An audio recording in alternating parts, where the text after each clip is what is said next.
scalable and it pushes everything down. The basal on membrane, according to the pitch, will do this. And that's what pushes up the cells. So when everything in that area gets pushed down, the basal membrane is almost think of it as a pitch spring. It's a bunch of springs that will pop up and cause the cells to hit the textural membrane. Okay? Yeah, the basal membrane, not the whole one goes up, it's just according to what we noted the same. And what about the vestibular membrane? No, we just had to give it a name.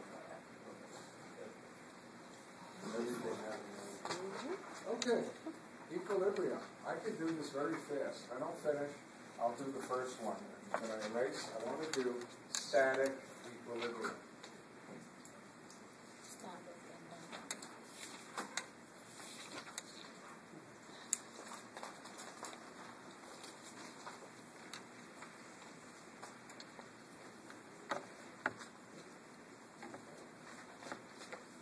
I want this picture. Look. We just spent most of the time talking about the what? The cochlea, the region for hearing. And then we're going to go to this middle piece, which is called the vestibule. Okay? V-E-S-T-I-B-U-L-E. And inside are two sacs. Whoa, let's stop. Inside are two sacs. Meaning what? First, this is carved in bone. There's what? Fluid. And then embedded in that fluid are two sacs. You with me? And each of these sacs has what? Endolymph. And surrounding each of these sacs is perilymph, and then there's bone. Okay? So now you want to know what the two sacs are. They're perpendicular to each other. One is called the utricle, and one is called the saccule. They both work exactly the same. The saccule sac, the utricle sac, have a bunch of hair cells. Now look at the saccule. And out of this comes their axons. Are you all with me? The utricle has exactly the same thing, but it's 90 degrees different. And out of these come their axons. So far, you with me? This is in each ear. So you got a group of cells, look, facing this way, right? And a group of cells facing this way. Next part, you're going to freak out. You ready? What is sitting here? Sitting here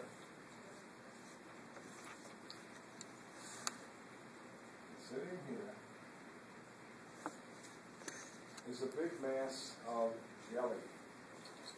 Gel. All with it? And inside the gel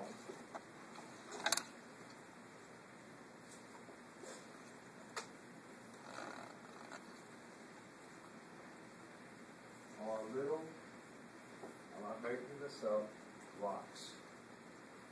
Next time someone says you have rocks in your head, you say, I know.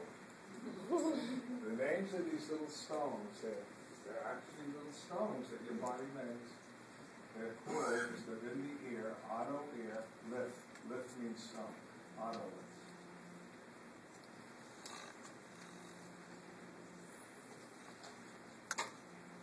Okay, I'll let you figure this out, all right? Everything is quiet now in my saccule and utricle. What if I did this? Just stayed like this.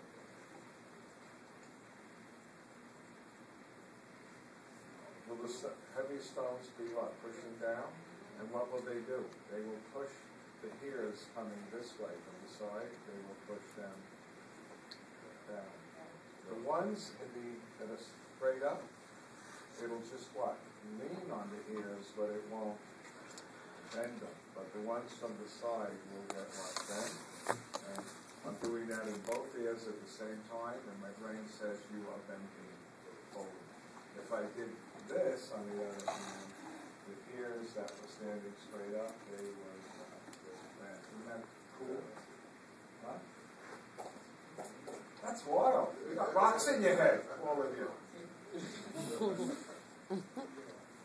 And that's how those two organs work. And look, the ear and the rocks are embedded in the blue gel. And these are your cells with what? The hairs. And don't worry about the names of the hairs. There's cilia, and then there's a big hair called the pilocilium.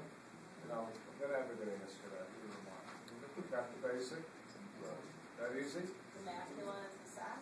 And that's called the what? Is the macula what the sac is called, or the sac The is macula, the you beat me to it. What do you call the gel with the stones? That's the macula. That's the macula. All right? Okay. You all with me? She asked the question, and you forgot to write it. What do you call this whole mass, this whole piece of jelly with the stone?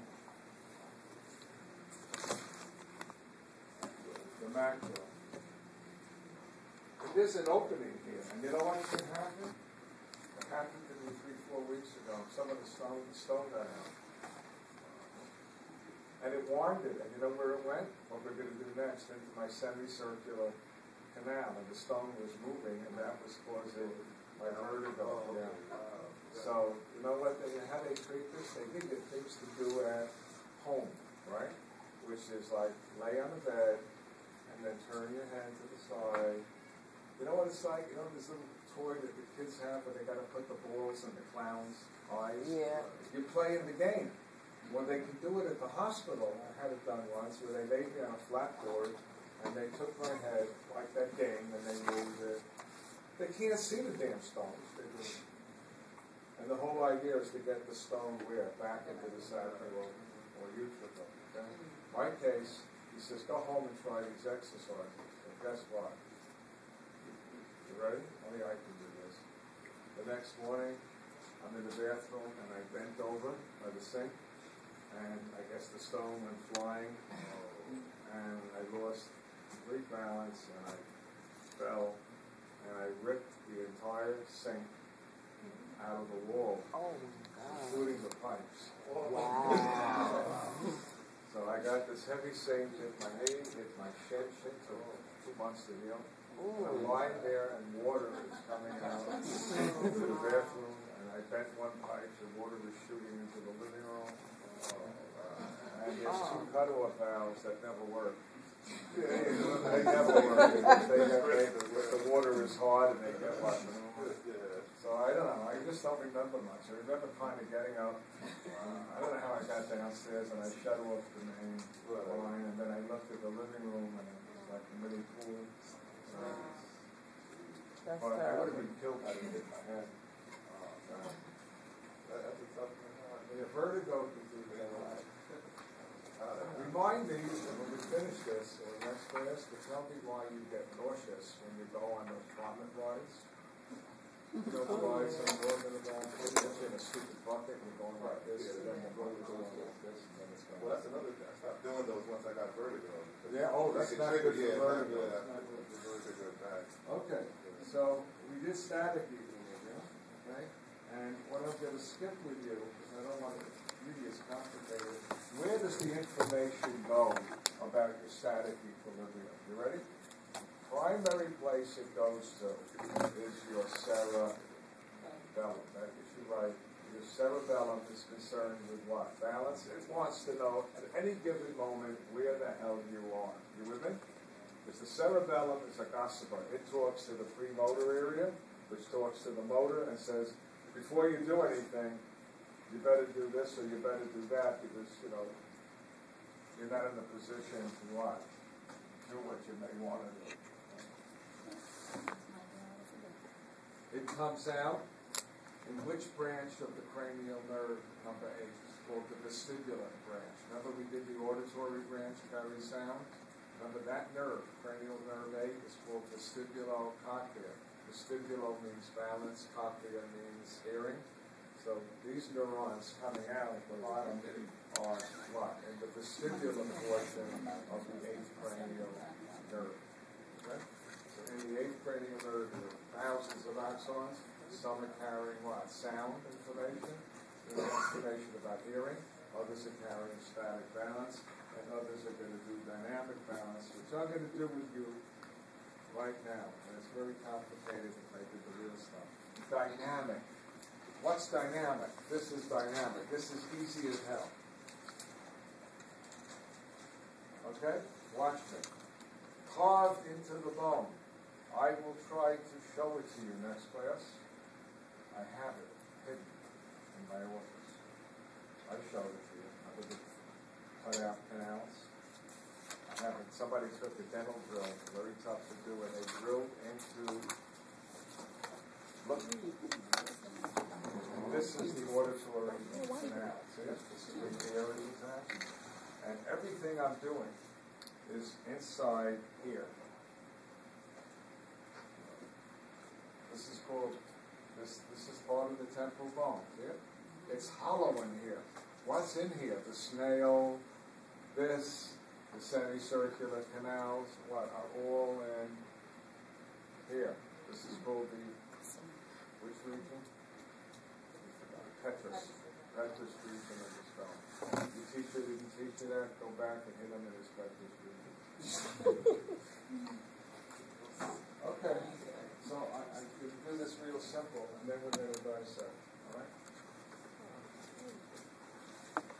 We're now going to look at, very quickly, dynamic equilibrium. You have carved into that petrous region 3 of these canals filled with what? Perilymph. But inside, there is a membranous canal. See it? Filled with endolin. This has an opening. And this has cells. Only on one end, with neurons coming out.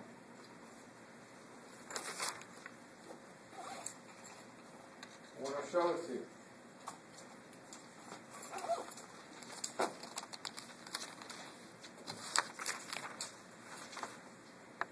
He doesn't have the picture. Oh, I don't have the fast enough. Okay, what's inside here? These little cells have ears. You all with me? And inside here, it's not fully filled, but it has fluid. About 80% filled with fluid. Remember called endolymph? It's inside the sac. Look what happens. If this canal is running this way, look. You see me? And I do this. What is the fluid going to do? It's going to what? Slosh back and forth, bend the ears, and my brain says, you are moving, what? Front and back. I have another canal that's running this way. See it? What do I have to do to move the fluid? Am I right? And my brain says, you are moving what? Left to right. And then I got a third canal running this way. What do I have to do? Am I right? That's the 3 possible things, and that's dynamic equilibrium. So why do you vomit and get nauseous on those rides? Because your brain says you are a human. You're supposed to what? Walk on a level ground, right? Once in a while you hit a rock, and you may have what? A little movement, and your brain will what? Send that message to your cerebellum, and in 1/100 of a second you will what? Correct yourself? But what are you not supposed to do? Nowhere in your evolution were you ever doing this. Except on those rides. Am I right? They move you this way, they move you this way, they tilt you back and forth.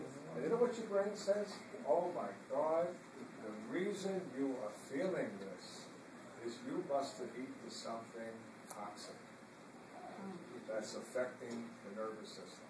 So I'm going to make you throw up.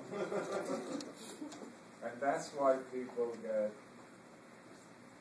ready?